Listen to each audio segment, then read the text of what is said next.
નમસ્કાર મિત્રો, ખાસ કરીને આજના વિડીયોમાં આપણે માહિતી આપવાની છે કે બંગાળની ખાડીની અંદર ફરીથી એક અસ્થિરતા બની રહી છે અને આ અસ્થિરતા છે એ આવનારા દિવસમાં કદાચ ગુજરાતની અંદર વરસાદ લઈને આવી શકે છે।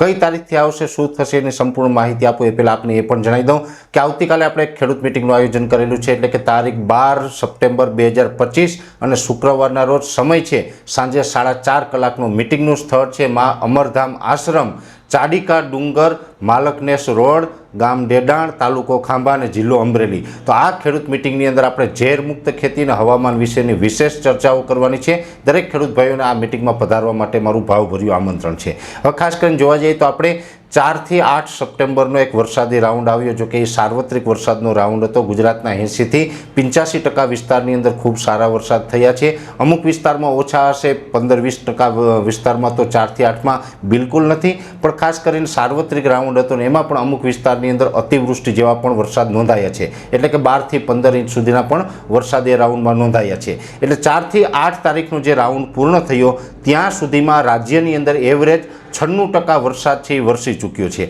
આમ તો 2025ના ચોમાસાની આપણે જે વાર્ષિક કાર્યક્રમમાં આગાહી કરી હતી એમાં આપણે જણાવ્યું હતું કે 98%થી લઈને 106% સુધીના વરસાદ વરસી શકે છે। એ મુજબ જોવા જઈએ તો 96% વરસાદ તો વરસી ચૂક્યો છે અને હજુ પણ 1-2 વખત જે વરસાદ થવાના છે એની અંદર કદાચ 100% આસપાસ વરસાદ આવી જશે, એટલે આપણું જે અનુમાન હતું એ જ મુજબનું કદાચ વરસાદ જોવા મળી રહ્યું છે। હવે આગળની વાત કરવા જઈએ તો અત્યાર સુધીમાં જે 96% વરસાદ થયો છે છતાં પણ હજુ પણ ચોમાસું પૂર્ણ નથી થયું, ચોમાસાની વિદાયની ગુજરાતમાંથી શરૂઆત નથી થઈ, ચોમાસું હજુ પણ સક્રિય છે અને એ વચ્ચે બંગાળની ખાડીની અંદર એક અસ્થિરતા બની રહી છે। જોકે અત્યારે એ અસ્થિરતા તૈયાર થઈ રહી છે, એ લગભગ 15 અથવા તો 16 સપ્ટેમ્બરથી ગુજરાતમાં અસર કરે તેવી સંભાવનાઓ છે અને આ અસ્થિરતા છે એ કોઈ મોટી સિસ્ટમ ન બને અને માત્ર અસ્થિરતા રહે અથવા તો વધીને સાયક્લોનિક સર્ક્યુલેશન બને તેવી શક્યતાઓ અત્યારે દેખાઈ રહી છે। આ સિસ્ટમ કોઈ મજબૂત સિસ્ટમ નથી બનવાની, એક અસ્થિરતા હશે અથવા તો સાયક્લોનિક સર્ક્યુલેશન હશે અને આ સર્ક્યુલેશન છે કદાચ ગુજરાત તરફ આવે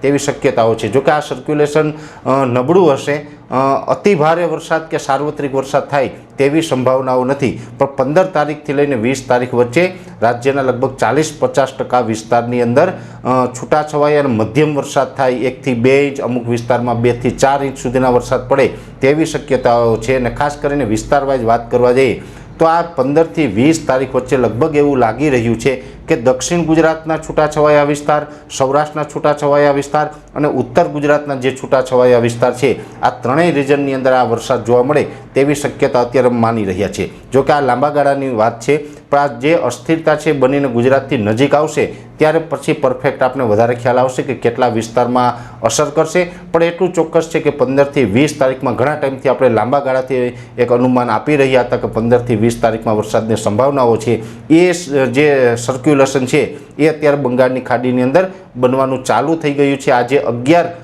સપ્ટેમ્બર છે અને આવતીકાલે 12 અથવા તો 13 સપ્ટેમ્બર સુધીમાં એ અસ્થિરતા છે એ બની અને ધીમે ધીમે આગળ વધવાનું ચાલુ થઈ જશે અને 15 થી 16 તારીખમાં આપણે વરસાદનો એક રાઉન્ડ આવી શકે છે। ખાસ કરીને રવિવારે લાઈવ કાર્યક્રમ થશે ત્યાં સુધીમાં આપને પરફેક્ટ ખબર પડી જશે કે કયા કયા વિસ્તારમાં વરસાદ થશે।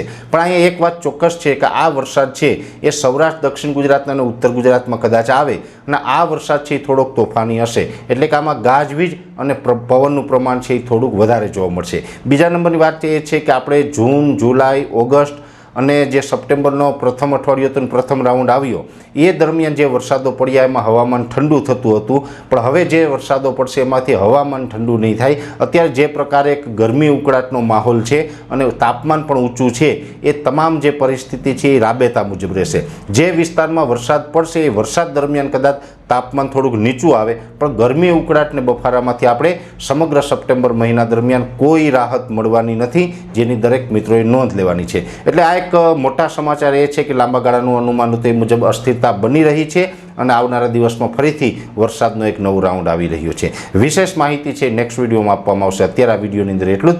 દરેક મિત્રોને વિનંતી રહેશે વિડીયોને લાઈક આપીને દરેક ગ્રુપમાં શેર કરવો, આપણી આ યુટ્યુબ ચેનલને સબસ્ક્રાઈબ કરીને જો તમે એમને ફેસબુક પેજ ઉપર જોઈ રહ્યા હોય તો ફેસબુક પેજને પણ ફોલો કરજો।